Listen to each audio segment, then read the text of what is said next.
we are. I turned down here at the next block. Thanks, mister. I'll get off there.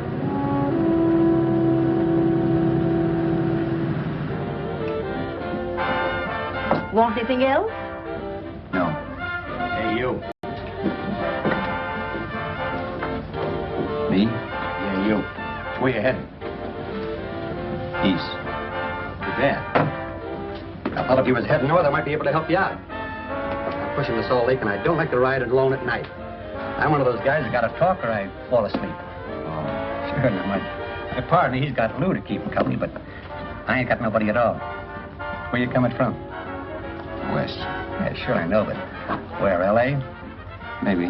Got a cousin out in L.A. You don't say. Yeah, he's been out. So you're not much of a talker, are you? My mother taught me never to speak to strangers. Oh, a wise guy. So what? Okay, don't get sore. Just trying to be sociable, that's all.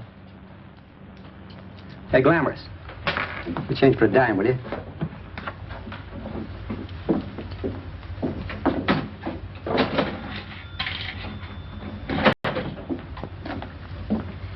Let's have something quieter this time, Joe. My head's splitting. Is that what's wrong with it? Done with your coffee? No. And don't rush me, will you?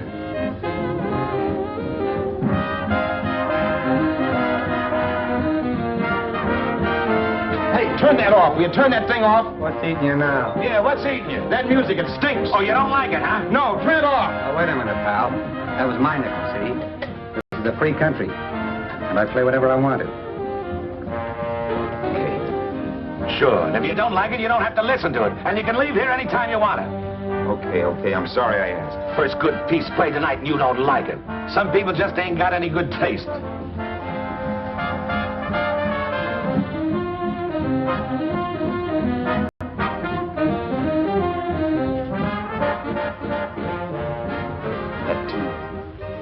That tune. Why was there always that rotten tune? Following me around, beating in my head, never letting up. Did you ever want to forget anything? Did you ever want to cut away a piece of your memory or blot it out? You can't, you know. No matter how hard you try. You can change the scenery. But sooner or later, you'll get a whiff of perfume or somebody will say a certain phrase or maybe hum something. Then you're licked again. I can't believe that you're in love with me. I used to love that song once. So did the customers back in the old Break of Dawn Club in New York. I can't remember a night when I didn't get at least 3 requests for it. Sue, she was always selling it too. Those were the days.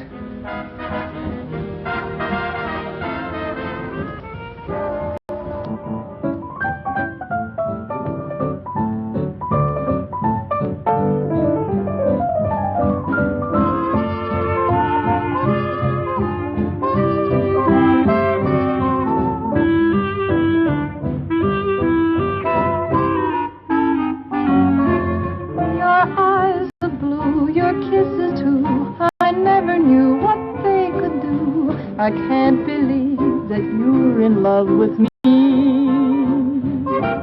You're telling everyone you know that I'm on your mind each place you go. They can't believe that you're in love with me. I have always placed you far above me. I just can't imagine that you love me. And after all is said and done, to think that I'm the lucky one, I can't believe that you're in love with me.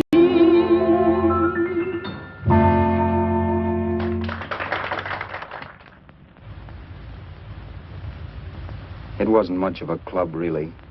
You know the kind. A joint where you could have a sandwich and a few drinks and run interference for your girl on the dance floor. I pounded the piano in there every night from 8 until the place closed up, which usually meant 4 in the morning. A good job as jobs went in those days. Then, too, there was Sue, who made working there a little like working in heaven. But how we felt about each other, well, there was nothing very unusual in that. I was an ordinary healthy guy, and she was an ordinary healthy girl, and when you add those two together, you get an ordinary healthy romance, which is the old story. Sure, but somehow, the most wonderful thing in the world.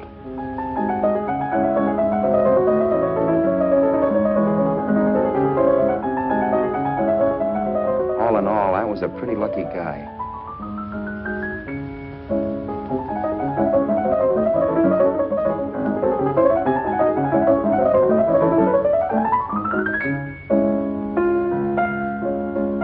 Mr. Paderewski, I presume. It's beautiful. You're going to make Carnegie Hall yet, Al? Yeah, as a janitor. I'll make my debut in the basement. I don't blame you for being bitter, darling, but you mustn't give up hope. Why, someday... Yeah, someday. If I don't get arthritis first. In the meantime, let's blow this trap.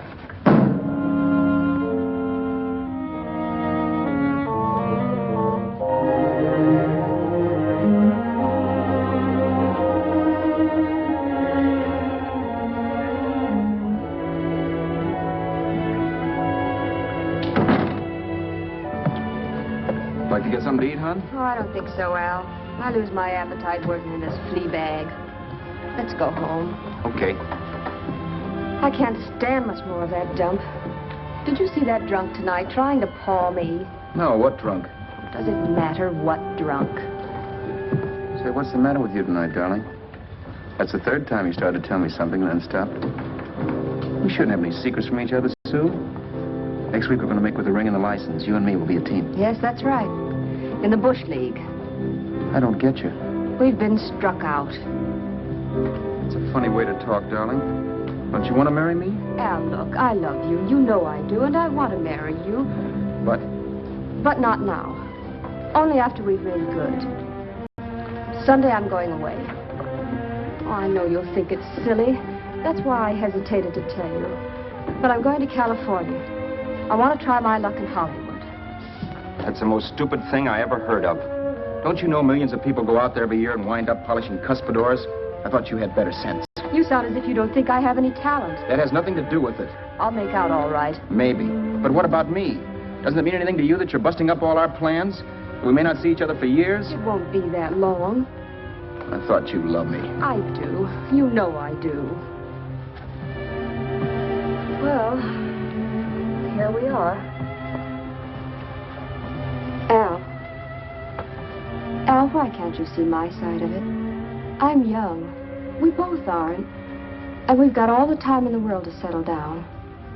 Oh, really, darling, what I'm doing is the only sane thing to do. I hate the thought of being so far away from you, but we'll be together again someday. Maybe you'll decide to come out too later on. So long. Al, aren't you going to kiss me goodnight? Sure, why not? Good night.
Roberts. You hit the jackpot this time.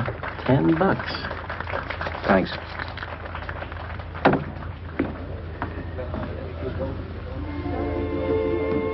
So when this drunk handed me a 10 spot after a request, I couldn't get very excited. What was it, I asked myself? A piece of paper crawling with germs. Couldn't buy anything I wanted. It couldn't...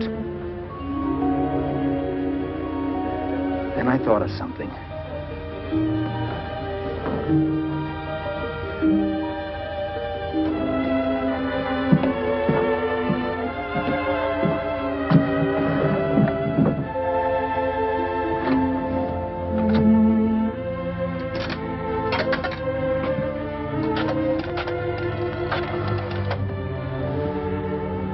Long distance.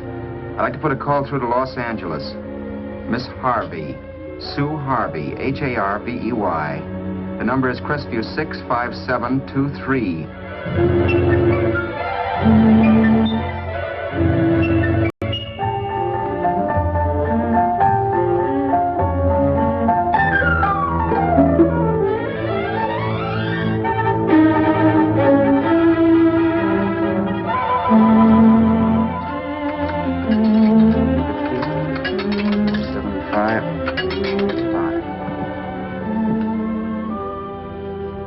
Hello, Sue? This is Al. Oh, baby, it's great to hear from you, too. What's that? You do? Oh, me too, darling. I thought I'd go batty without you. I just had to... Huh? You're working as a hashlinger? Gee, honey, that's tough. Those guys out in Hollywood don't know the real thing when it's right in front of them. You just stick it out, Sue, baby. Keep going around to those casting offices. I'm sure you'll click. Look, I'll tell you what. You stay put out there, I'll come to you. No, don't try to stop me. Just expect me. Train? Who knows? Train, plane, bus, magic carpet. I'll be there if I have to crawl. If I have to travel by pogo stick. And then, let's get married right away, huh? That's the stuff. That's what I've been wanting to hear you say. Well, goodbye for now. I'll be seeing you soon. Yeah. Bye. The only way I could cross country was to thumb rides. For even after hawking everything, I only had enough money to eat. Money. You know what that is. It's the stuff you never have enough of. Little green things with George Washington's picture that men slave for, commit crimes for, die for. It's the stuff that has caused more trouble in the world than anything else we ever invented. Simply because there's too little of it. At least I had too little of it. So it was me for the thumb.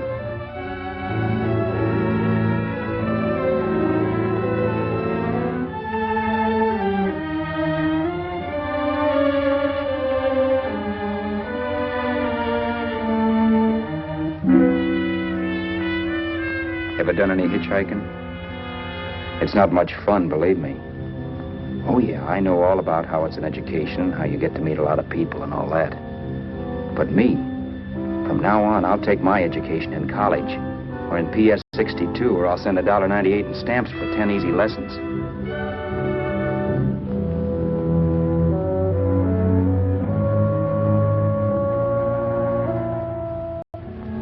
Thumbing rides may save you bus fare, but it's dangerous. You never know what's in store for you. You hear the squeal of brakes. If only I had known what I was getting into that day in Arizona. Here, throw that in the back seat. Okay, let's go. Make sure that door is closed.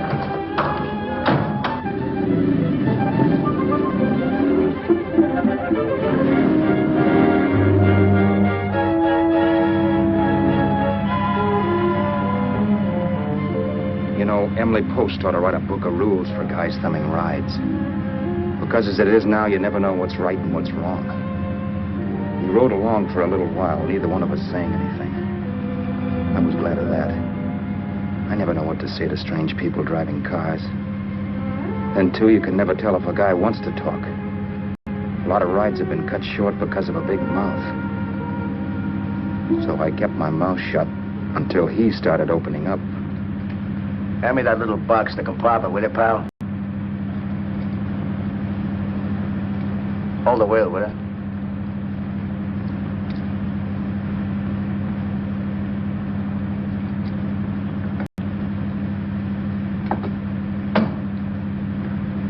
How far are you going? L.A. Wow, you're really traveling, aren't you? Yeah, but I don't expect to make it for a couple of years at the rate I've been promoting rides. Not much luck, huh? Sure, all bad. Not many people stop for a guy these days. Afraid of a stick-up, maybe. They can't blame them. Where you coming from? New York? Well, New York. You're in luck this time. I'm going all the way. Right through to Los Angeles. You drive a car? Sure. Whenever you're tired, let me know. I'll holler. I guess at least an hour passed before I noticed those deep scratches in his right hand. They were wicked. 3 puffy red lines about 1/4 of an inch apart. He must have seen me looking at them because he said, Beauties, aren't they? They're gonna be scars someday. What an animal. whatever it was, it must have been pretty big and vicious to have done that. Right on both counts, New York. I was tussling with the most dangerous animal in the world. A woman. She must have been Tarzan's mate. Looks like you lost the bout. Certainly wasn't a draw. You know, there ought to be a law against dames with claws. Yeah. I tossed her out of the car in her ear. Was I wrong?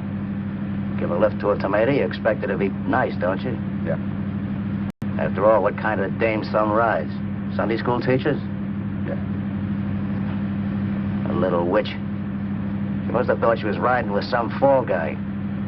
And me, who's been booking horses around racetracks since I was 20. I've known a million dames like her. 2 million. Yeah. Stop the car, open the door. Take it on the Arthur Duffy sister, I told her. That's the stuff. As that was done, huh? But if you want to see a real scar, brother, get a load of this. Wow. I got that one dueling. Dueling? Yeah, we're just kidding, of course. My dad owned a couple of Franco-Prussian sabers. Kept them on the wall for decorations. Well, one day, the kid and I took them down when the old man wasn't around. Had a duel. He got me in the arm here. Pretty mean cut. Infection set in later. Yeah, I can see that. Now, give me that box again, will you? Yeah.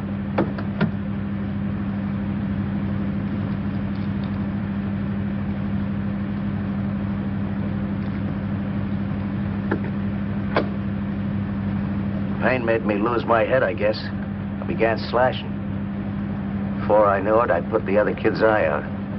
That was tough. Well, it was just an accident, of course. But you know how kids are. I got scared, decided I was going to run away from home. Old man almost caught me when I was packing my duds. The bloody rag I had wrapped around my wrist hadn't caught his attention. You'd seen the bundle for sure. But I beat it when he was phoning for a doctor. That was 15, 16 years ago. I haven't been home since. Pull in there for a bite or something, huh? A bite or something. Brother, was I hungry. I hadn't had anything in my stomach for hours. Yet even with that gnawing in the pit of my belly, I didn't want to be in too big a rush to put on the feed bag.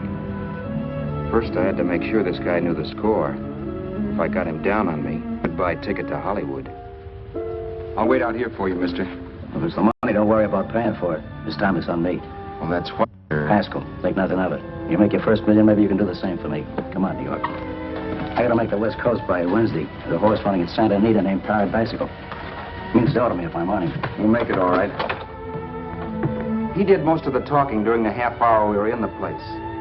I ate. He rambled on about his old man, whom we hadn't heard from since he ran away as a kid. Now he happened to become a bookie. And then all about how he got rooked in Miami. One race, 38 grand. They cleaned out my book. How do you like that?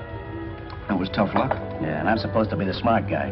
Well, you just wait. I'm going back to Florida next season with all kinds of jack. And you watch those stinkers run for cover. Want anything else? No, thanks. I've had plenty.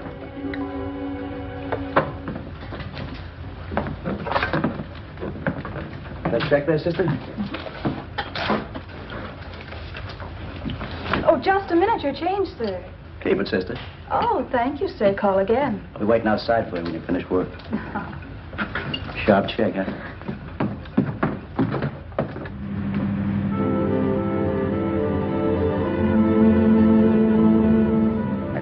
that night while Haskell slept like a log. After a while, I began to get sleepy myself.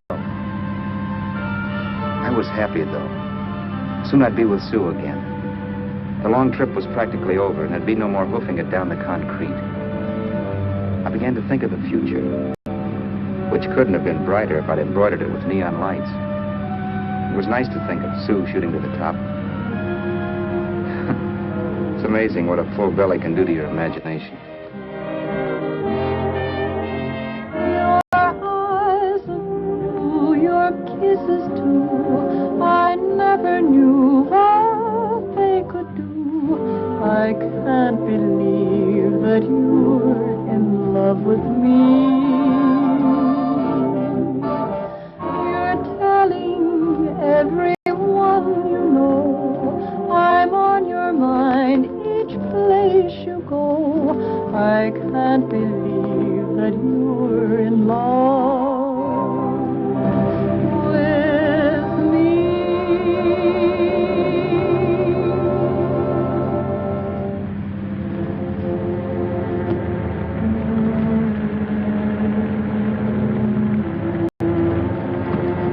Mr. Haskell? Mr. Haskell? Mr. Haskell, wake up. It's raining. Don't you think we ought to stop and put up the top?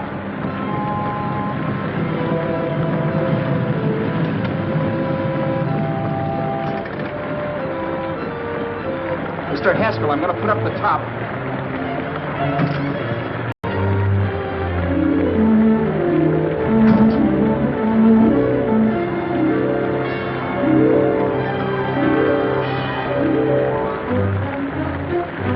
Until then, I'd done things my way.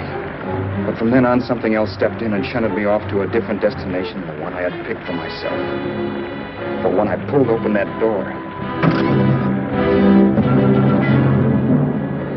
Mr. Haskell, what's the matter?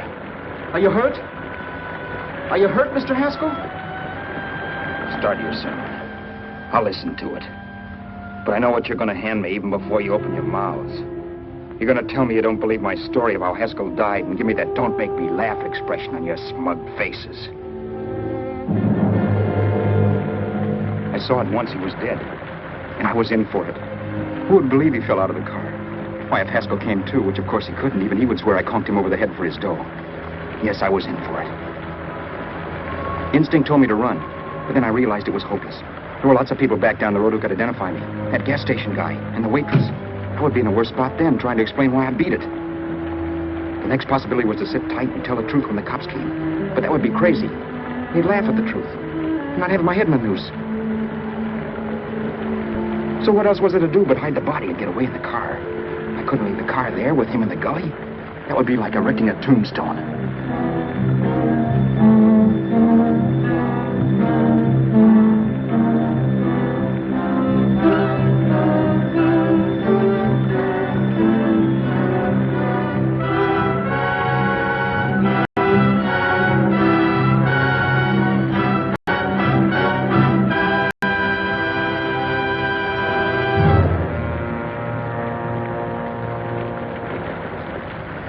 My idea was to cover him with brush, not to rob him.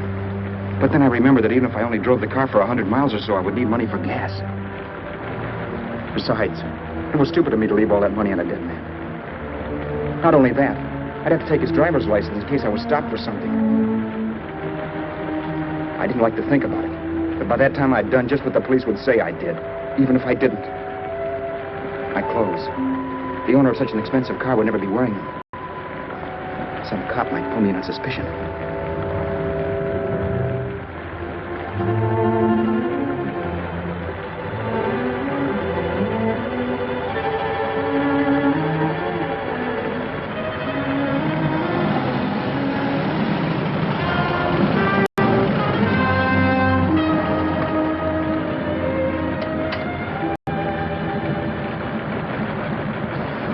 Hey, you, this your car? Don't you know better than to leave a car with the wheels halfway in the middle of the road? That's the way accidents happen. I'm sorry, officer. I was just putting up my top. I didn't think. Well, the next time, think. I'll let you go now, but watch your step in the future. I know that's a lonely stretch, but cars come by here once in a while, and we have plenty of crack ups. Thanks, officer.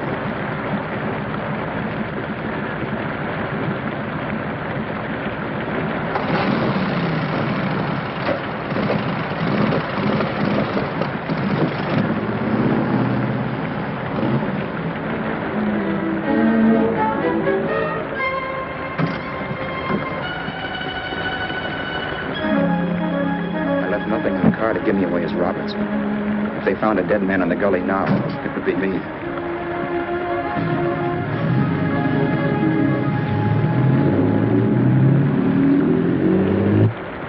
As I drove off, it was still raining, and the drops streaked down the windshield like tears.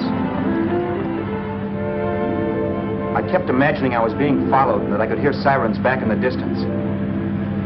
Just how long it took me to cover the 60-odd miles to the California state line, I don't know. I lost all track of time. But the rain had stopped and the sun was up when I pulled up to the inspection station. Hello? Carrying any fruits or vegetables? No. Any livestock or poultry? No. I'd like to see your registration and driver's license, please. Anything in the baggage compartment? What's baggage? Charles Haskell, Jr., age 30, brown eyes, dark hair. Identifying marks, none. Are you Charles Haskell, Jr.? Yes. Well, remember, if you're employed and you stay over 30 days, you take out California plates. All right, officer, but I'll only be in the state a short while. Right, you can go now.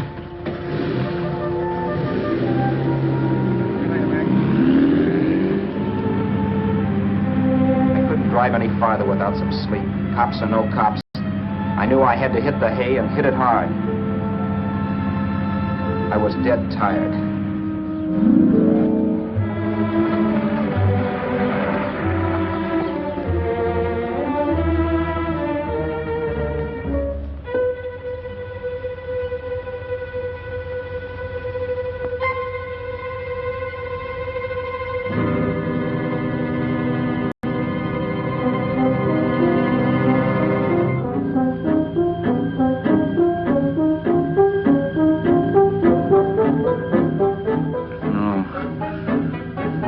Mr. Haskell.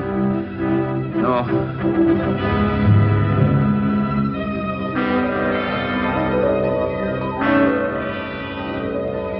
Mr. Haskell, you can't die. Don't think I did it. No, Mr. Haskell. No. No.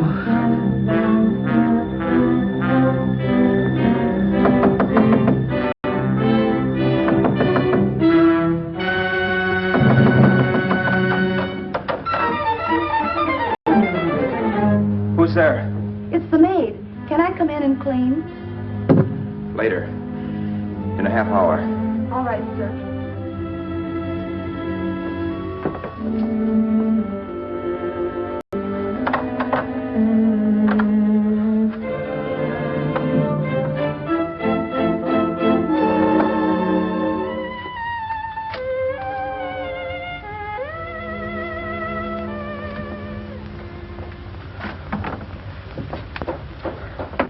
There was no time to lose. Every minute I had to be Charles Haskell was dangerous. And I'd have to be Charles Haskell until I got to some city where I could leave the car and be swallowed up.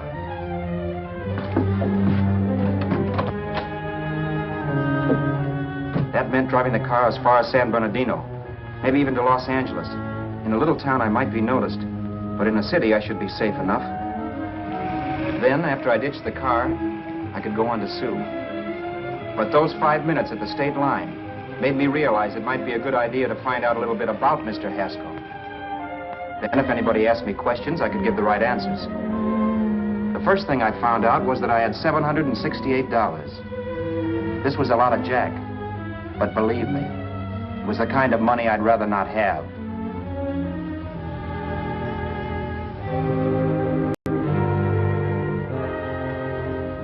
And then I found out from a letter Haskell was carting around in his bag that he wasn't the open-handed, easygoing big shot who went around buying dinners for strange hitchhikers.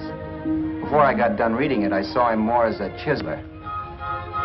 It was written to his old man in California, the one he hadn't seen in so many years. In it, Haskell posed as a salesman of hymnals, of all things. It was easy to see where Haskell expected to raise a new stake for his book in Miami by rooking his old man. That was about all I found out from his effects, and it was enough. I told myself, maybe old man Haskell was lucky his son kicked off. He would never know it, but it saved him from taking a flyer in sacred literature preferred.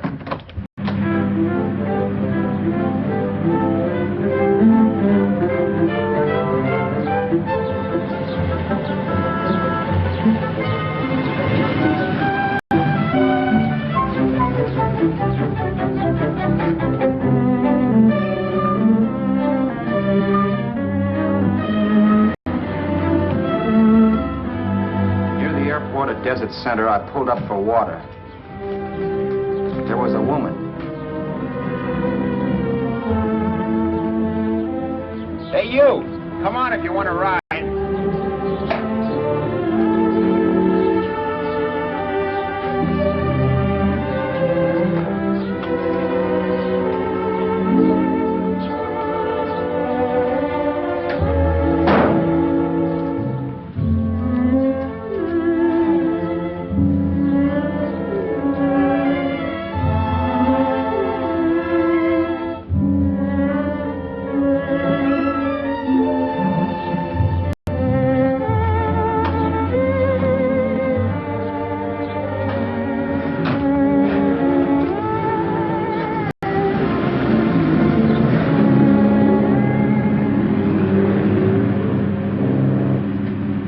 How far are you going?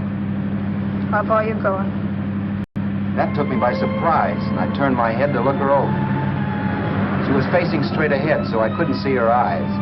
But she was young, not more than 24. Man, she looked as if she'd just been thrown off the crummiest freight train in the world. Yet, in spite of this, I got the impression of beauty. Not the beauty of a movie actress, mind you, or the beauty you dream about when you're with your wife, but a natural beauty. A beauty that's almost homely because it's so real. Then suddenly she turned to face me. How far did you say you were going? Los Angeles? L.A.? L.A.'s good enough for me, mister. That's what I was afraid of. What'd you say? Oh, nothing, just thinking out loud. People get in trouble for doing that. What's your name? You can call me Vera if you like. You live in Los Angeles? No. Where are you coming from? Oh, back there. Needles? No. Oh, sure, Phoenix. You look just like a Phoenix girl. Are the girls in Phoenix that bad? The girl must have been pretty tired, because she fell asleep not 20 minutes after she stepped into the car. She lay sprawled out with her head resting against the far door, like Haskell. I didn't like that part of it much, but I didn't wake her up. It wasn't that this girl still worried me. I'd gotten over that funny feeling I had when she looked at me, which I put down as just my jangled nerves. With her eyes closed and the tenseness gone out of her, she seemed harmless enough. And instead of disliking her, I began to feel sorry for her. The poor kid probably had had a rough time of it. Who was she anyway? And why was she going to Los Angeles? And where'd she come from in the first place? The only thing I knew about her was her name. Not that it made any difference. A few hours more and we'd be in Hollywood. I'd forget where I parked the car and look up Sue. This nightmare of being a dead man would be over. Who this dame was, well, it was no business of mine. Where did you leave his body?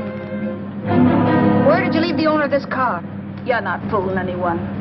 This buggy belongs to a guy named Haskell. That's not you, mister. You're out of your mind. That's my name, Charles Haskell. I can prove it. It's my driver's Save license. yourself the trouble, mister. Having Haskell's wallet only makes it worse. It just so happens I rode with Charlie Haskell all the way from Louisiana. He picked me up outside of Shreveport. You rode? You heard me. Then it all came back to me. All the talk about dueling and scars and scratches. There was no doubt about it. Vera must be the woman Haskell had mentioned. She must have passed me while I slept. Well, I'm waiting. My goose was cooked. She had me. That Haskell guy wasn't dead yet. He wasn't stretched out stiff and cold in any Arizona gully. He was sitting right there in the car, laughing like mad while he haunted me. Well? There was nothing I could say. It was her move. Vera, whatever her name was. It was just my luck picking her up on the road. It couldn't have been Helen, or Mary, or Evelyn, or Ruth. It had to be the very last person I should ever have met. That's life. Whichever way you turn, fate sticks out a foot to trip you.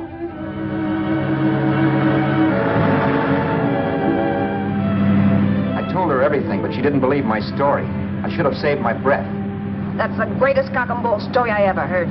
So he fell out of his car. Say, who do you think you're talking to, a hick? Listen, mister, I've been around, and I know a wrong guy when I see one. What'd you do, kiss him with a wrench? Now, wait a minute. What I told you was true. You see, that's why I had to do it. You think I killed him? Well, the cops would have thought so, too. Yeah, well, maybe they still think so. What makes you so sure I'll shut up about this? Sure, I'm innocent. Give me a break, will you? It won't do me any good having you pinched. The cops are no friends of mine. Not there was a reward, but there isn't. Thanks. Don't thank me yet. I'm not through with you by a long shot. Let's see that roll.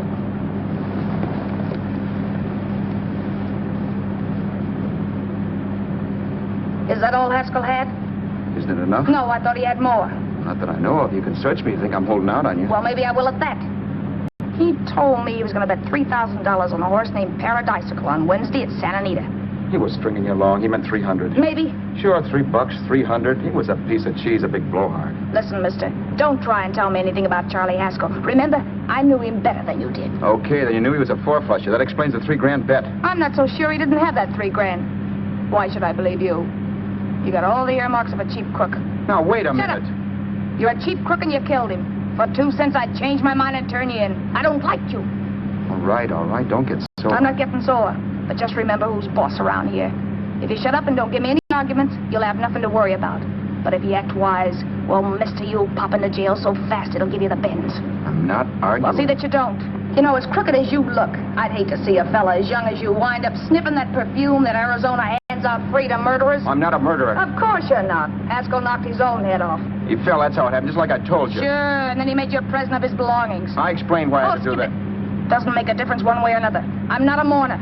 I liked Haskell even less than I liked you. Yeah, I saw what you did to him. What do you mean? Well, scratches on his wrist. Sure, I scratched him. I'll say you did. So your idea was to drive the car a little way, maybe into San Bernardino, and then leave it. You weren't going to sell it? Sell it? You think I'm crazy? Somebody else's car? See, all I want to do is leave it somewhere and forget I ever saw it. Not only don't you have any scruples, you don't have any brains. I don't get you. Maybe it's a good thing you met me. You'd have got yourself caught, sure. Why, you dope. Don't you know a deserted automobile always rates an investigation? Huh? Look, the cops find a car. Then they get curious. They wonder where the owner is. So, all right, they don't trace Haskell. They trace you. I never thought of that.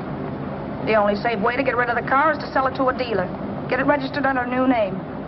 Say, stop at the next store. I want to get a bottle and do some shopping before we hit L.A. Okay. As soon as we find a place, I'll drop you off and pick you up later. Nothing doing. You're coming in, too. From now on, you and I are like the Siamese twins. Have it your way, but I don't get the point. The point is, I don't want you to get lost. I'm not going to beat it if that's what you're afraid of. I'll say you're not. Well, I'm going to see that you sell this car so you don't get caught. Thanks. Of course, your interest wouldn't be financial, would it? You would want a small percentage of the profits. Well, now that you insist, how can I refuse? 100% will do. Fine. I'm relieved. I thought for a moment you were going to take it all. I don't want to be a hog. A few hours later, we were in Hollywood. I was recognizing places Sue had written about. It struck me that far from being at the end of the trip, there was a greater distance between Sue and me than when I started out. Vera wasn't kidding with that Siamese twins crack. She rented a little apartment as Mrs. Charles Haskell. When I objected to this, she explained that it was on account of the car. A dealer might think something was funny if he called and found we were using different names.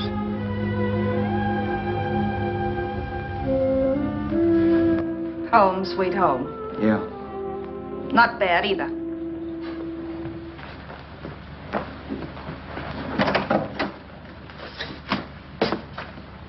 In case there's any doubt in your mind, I'll take the bedroom. Yeah. Sure is stuffy in here.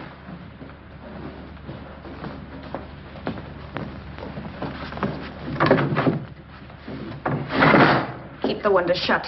Okay. The old crow downstairs said there's a folding bed behind this door.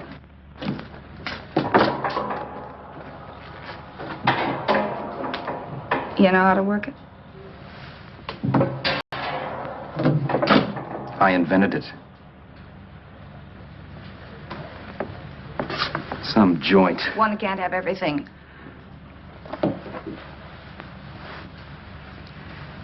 I'm first in the bathtub. I don't know why, but I figured you would be.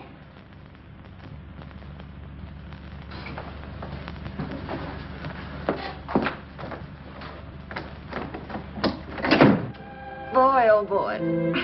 Sure feels good to be clean again. I must be 10 pounds lighter. You must be. Well, hitching rides isn't exactly the way you keep your schoolgirl complexion. I wish that guy with the sax would give up. Gets on my nerves. Forget it. Have a drink. Aren't you afraid I might take you up on it? If I didn't want to give you a drink, I wouldn't have offered it. Might be a sorehead, Roberts. You got yourself into this thing. You should be grateful I'm not turning you in. Why, if I wasn't regular, you'd be in the pen this minute, being photographed, fingerprinted, and being pushed around by the cops. So cheer up. Get rid of that long puss. Or is your conscience bothering you?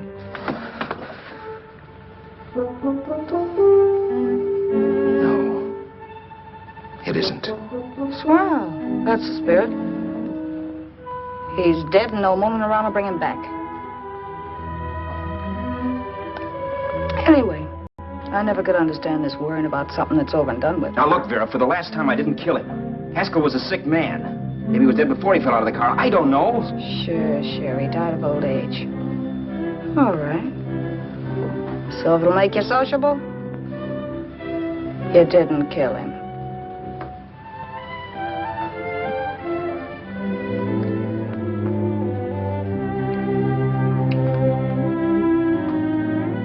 Thanks.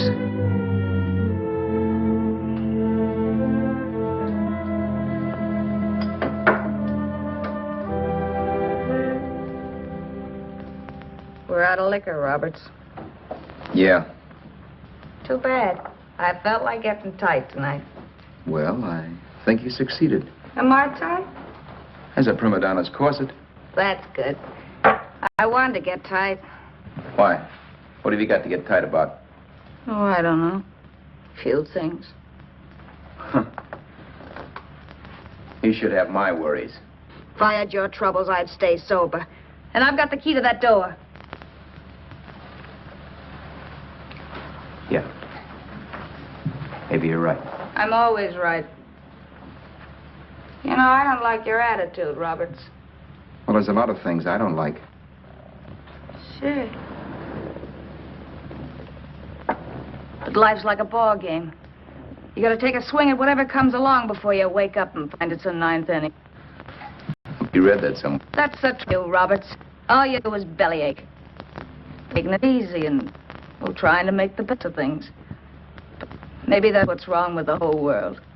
Get the professor. People knock themselves out trying to buck fate. Now, take you, for instance. You're lucky to be alive. Why, suppose Haskell had opened your door. You'd be playing a harp now. Think of that. You think of it. I'm tired of thinking. There's plenty of people dying this minute. I would give anything to trade places with you. I know what I'm talking about. I'm not so sure. At least they know they're done for. They don't have to sweat blood wondering if they are. Your philosophy stinks, pal. We all know we're going to kick off someday. It's only a question of when. But what's got us on this subject anyway? We'll be discussing politics next. Yeah. Where'd you hide the butts? On the table, sucker.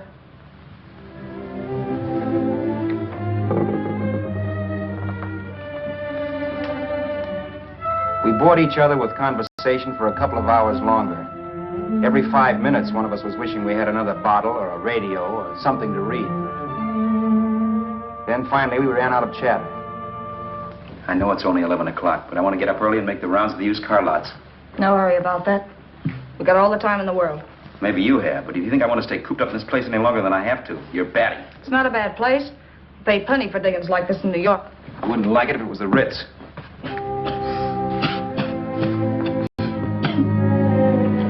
liquor. You got a mean cough. Ought to do something about it. I'll be all right. That's what Camille said. Who? Nobody you know. Wasn't that the dame that died of consumption? Yeah. Wouldn't it be a break for you if I did kick off? You'd be free with all Haskell's dough and car. I don't want to see anybody die. Not even me. Especially not you. One person died of me. If you did, well, that's all I need. You don't like me, do you, Roberts? Like you. I love you. My favorite sport is being kept prisoner. After we sell the car, you can go to blazes for all I care. But not until then.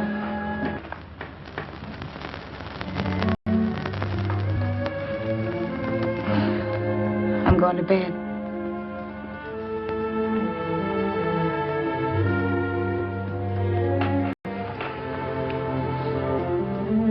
Good night, Roberts. Don't try and sneak away during the night. All the doors are locked. Anyway, if I find you gone in the morning, I'll notify the police. They'll pick you up. Don't worry, I know when I'm in a spot. Well, good night. I hope that portable rack isn't too uncomfortable for you. Don't lose any sleep over it, will you, Vera?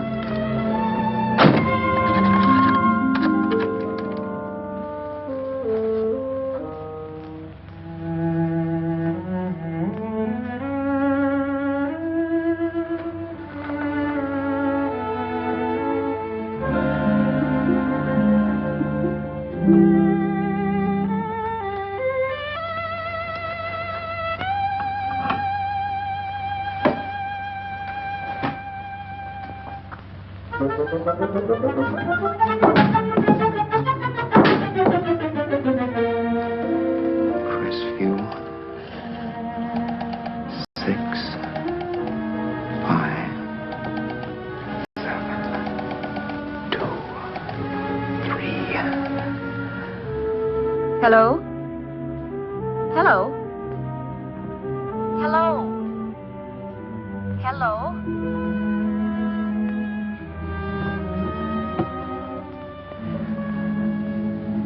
No. Not yet, darling. Tomorrow.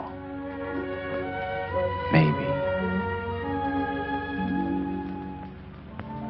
If this were fiction, I would fall in love with Vera, marry her and make a respectable woman of her, or else she'd make some supreme Class A sacrifice for me and die. Sue and I would bawl a little over her grave and make some crack about there's good in all of us. But Vera, unfortunately, was just as rotten in the morning as she'd been the night before. All right, I'm coming. Look, Vera, it's almost noon. So what? The dealers will be there all day? They'll be there all year, too, but they doesn't wait that long. Shut up. You make us like a husband. Well, do I rate a whistle? You sure do, but let's go. Let's go, let's go. I spent $85 in 2 hours preparing bait, and all you can say is let's go. Come on.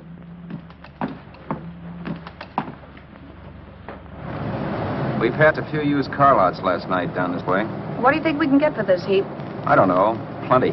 Just let me handle everything. Think we can get $2,000? I don't know, but don't worry. I'll squeeze as much out of this guy as I can. If I let it go cheap without a fight, he might think we've stolen the car. And listen, don't make any slips and call me Roberts. That'll cook us. I don't need you to tell me that. You better just sit by and keep your mouth closed. Remember, we're both in the soup if anything happens. Forget it and drive. You're my wife, Vera Haskell. Look, after the deal's closed, let's go back to that place on Hollywood Boulevard where I saw the fur jacket. I want to buy it. After the deal's closed, I'm saying goodbye to you. That's right, I forgot. I guess I'm getting kind of used to you. Well, that's a habit you could start breaking. Let's try this place in the middle of the block.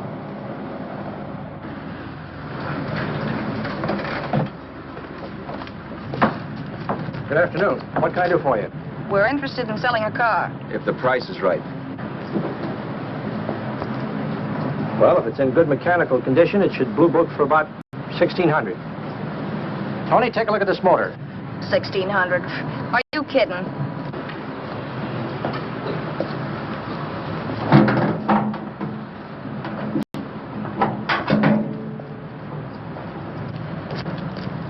Well, maybe 1850.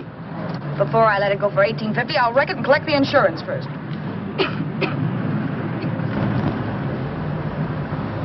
Lady, this motor's seen a lot of driving.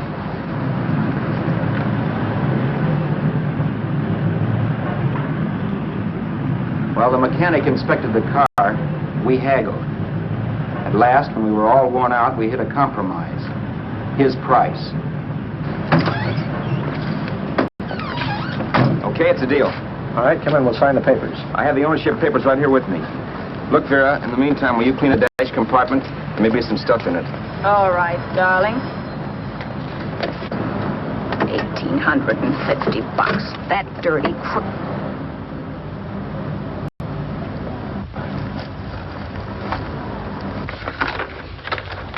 New York, huh?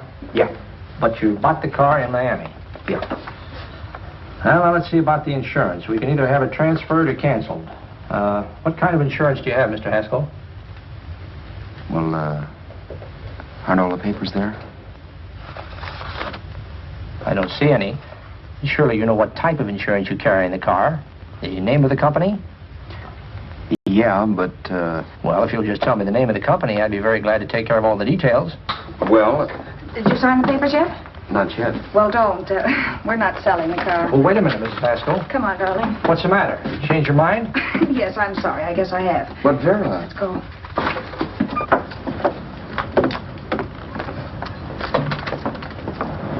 You got me out of a tight spot, Vera.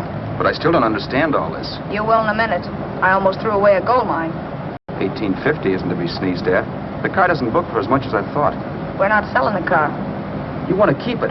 Now, wait a minute, Vera. You said yourself I wouldn't be safe until the car was in someone else's name. I'd like to be free of this mess when I go. That's just it, Roberts. You're not going.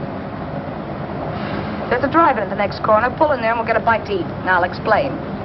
What is this, another one of your brilliant ideas?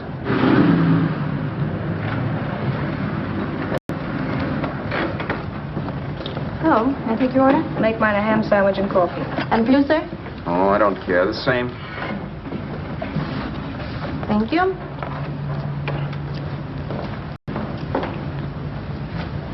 Get this, Vera. I've been pretty patient so far. I've done everything you asked me to do, but no more. Shut up. You've taken Haskell's money. And you can have the dough we get from selling the car. But you're not going to keep me a prisoner. It's a good thing I bought the paper. Take a look at that. Vera, I'm in no mood. Read that.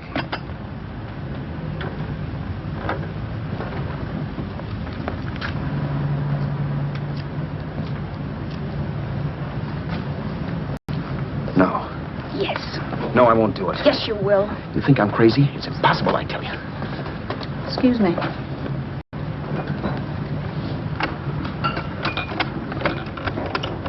Blow the horn when you're through. No one could possibly get away with an act like that. It'd be wise to me in a minute. Don't be yellow. You look enough like him. The same coloring and the same build. See how his clothes fit you? No kidding, you almost had me fooled for a while. Oh, grow up, Vera. Don't you think a father knows his own son? And there must be other relatives. The father won't have to know you. We'll wait till he gives up the ghost. He's an old geezer and he won't pull through. And as far as other relatives are concerned, they haven't seen you in 15 or 20 years. Eat. I'm not hungry. And I won't do it. It's not as tough as it sounds. Remember, you've got all kinds of identification. His car, letters, license. I could never get away with it. It's the stupidest thing I've ever heard. The old boy has scads of dough. Look in the paper there. Personal fortune assessed at over $15 million. He'll leave plenty, I tell you. Maybe he cut off his son. How do we know? It's out, Vera. I won't have anything to do with it. I think you will. Look, Vera, I'll do anything within reason. But not that. So forget it. Or find yourself another stooge. You sap. You'll be fixed for the rest of your life as Charlie Haskell. You can take your inheritance and go away. No more worrying about the rent, no sweating, scheming, wondering where your next meal's coming from. Think about that, Roberts. Vera, please, you're talking too loud. On this, I'm splitting 50-50 with you. Sure, why not? We're both alike, both born in the same gutter. Now, take it easy, Vera. There's people around here. You don't know what you're talking about. We'll wait till we read that old man Haskell's dead. Then you show up. Like you read in New York that he was sick. No. Suppose he doesn't die. He will. I know he will. Something tells me. But as much as I insisted I would have no part of her scheme, Vera was taking it for granted I would. Neither of us had our mind on the cards as we played that night. I knew we were just trying to kill time between newspaper editions. This was a death watch for Vera. Maybe it was for me, too. Don't you realize if I'm caught, they'll want to know where I got the car and stuff, and they'll have me on a murder charge. If you're smart, you won't get caught. I knock for 7. And if I'm caught, don't you realize you'll be out, too? 18 points, that gives me 30. How will I be out? You'll be out $1,850 we would have gotten on the car. Really, Vera, you'd be an awful chump if you threw away all that dough on a dizzy long shot. Let me sell the bus tomorrow. With the money it'll bring and what you've already got, a clever kid like you can run it up in no time. Then we'd both be in the clear. I'll be in the clear anyway. Maybe. Maybe.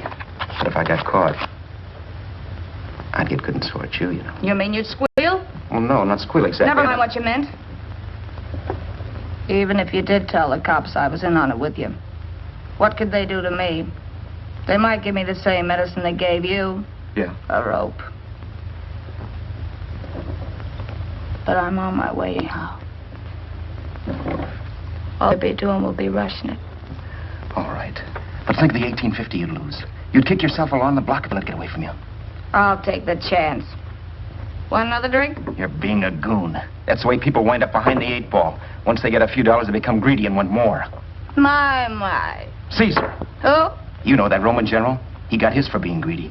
He wasn't satisfied, so the final wind-up was he took the count. A couple of days ago, you didn't have a dime. Why, you were so broke you couldn't pay cash for a postage stamp. Now you've got almost $700 with $1,850 in the offing. Take my advice. Don't try for more. I'm tired of this game. Let's have some blackjack. Play solitaire. Okay, I will if that's the way you feel about it. That's the way I feel about it. Getting sore and throwing things won't help much, Roberts. I'm really doing you a favor. I help you out of a jam by keeping my mouth shut. I show you how to make some soft money. And what thanks do I get? Thanks. Sure. Or would you rather call the cops and told him you killed a man and stole his money? I didn't kill anybody. Yes, you did. No, I didn't. You know I didn't. All right, then. Suppose I call the cops. If you're innocent, what do you got to be scared of?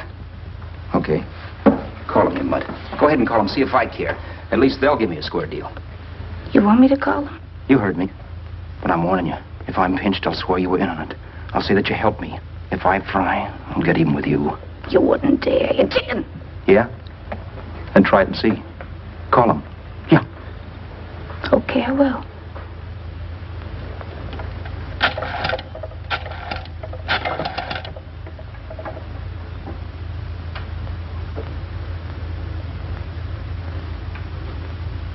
Information? I want the number of the Hollywood police station. Okay, I got it. Thanks. Wait a minute, Vera. You wouldn't do that. Well, wouldn't do that, and I'll show you if I would. Take it easy now. Let's talk this over. This was early in the evening, and the conversation, while hectic, was at least pitched low. But as the minutes passed, and more obstacles to her plan popped into my head, the air got blue. Each word coming from our lips cracked like a whip. I reminded her that as Charles Haskell, I didn't even know my mother's name, where I'd gone to school, the name of my best friend, whether I had an Aunt Emma or not, my religion, and if I'd ever owned a dog. I didn't even know what my middle initial stood for. I also pointed out that the real Haskell had a scar on his forearm. His people never saw that scar. He told me he ran away right after putting out the kid's eye. Yeah, but his father knew he was cut. It'd have to be some kind of a mark. So what? The old man's dead, or will be. I hope by tomorrow morning's papers. Anyway, you could cut yourself a little, couldn't you? Boy, for that kind of dough, I'd let you cut my leg off. You're drunk and you're crazy mad, Vera. Turn me in if you want to, but I won't get mixed up in this. Besides, how do we know Haskell was such a phony? Maybe it wasn't the man's son at all. Maybe he just dreamed it up. Well, dreaming or not, you won't be dreaming when the law taps you on the shoulder. There's a cute little gas chamber waiting for you, Roberts. And I hear extradition to Arizona's a cinch. Where's that phone? Vera! Leave me alone. Vera! Here. I want a phone. Call police. I hate you, yellow stinker. You leave me alone. I'll let you alone when you promise to leave the phone where it is. You're drunk. You don't know what you're doing. You're hurting me. Will you promise? All right.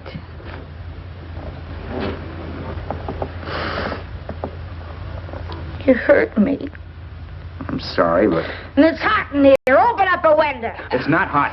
Don't tell me. Now, do you do it or do I do it? You're no gentleman, see? Yeah. All right. I'll open up the window.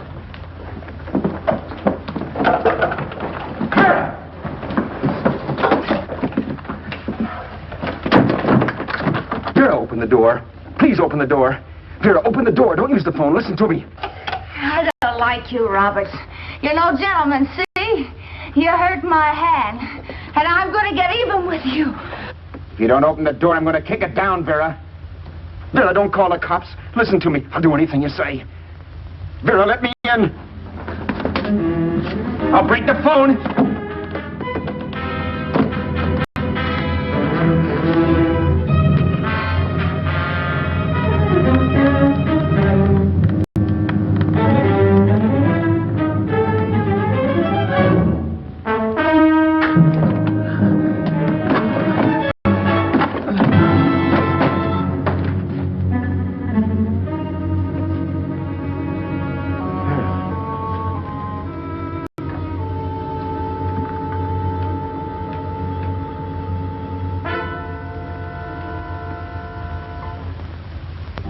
The world is full of skeptics. I know. I'm one myself.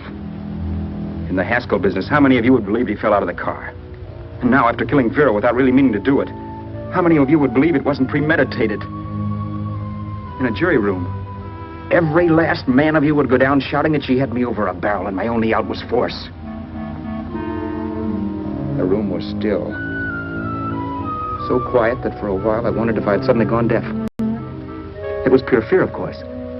And I was hysterical. But without making a sound. Vera was dead.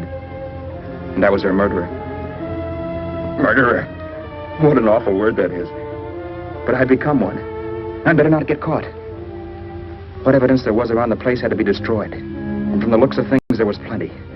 Looking around the room at things we'd bought was like looking into the faces of 100 people who'd seen us together and who remembered me. This was the kind of testimony I couldn't rub out.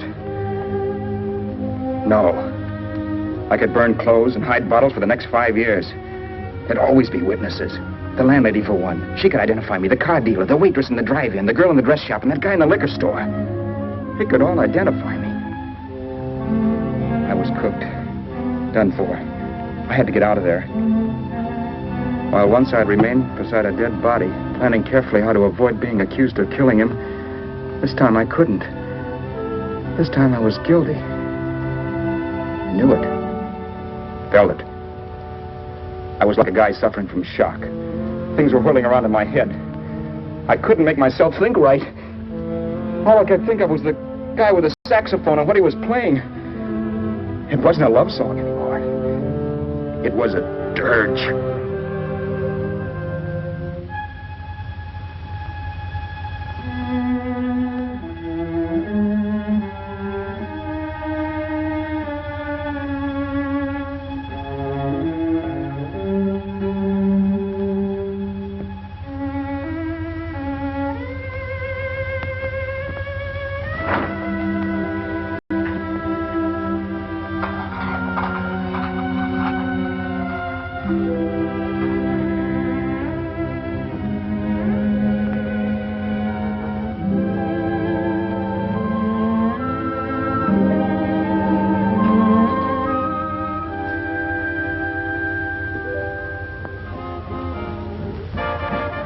Problems weren't solved. I had to stay away from New York for all time because Al Roberts was listed as dead and had to stay dead. And I could never go back to Hollywood. Someone might recognize me as Haskell. Then, too, there was Sue. I could never go to her with a thing like this hanging over my head. All I could do was pray she'd be happy.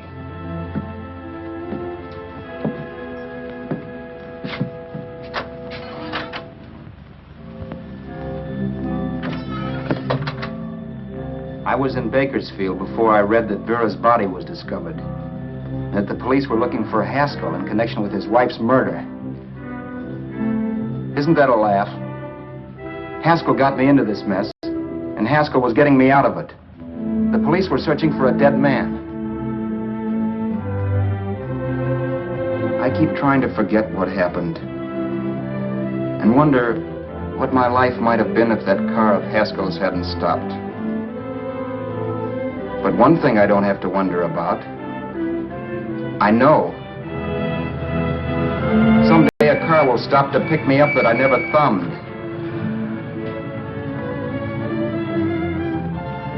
Yes.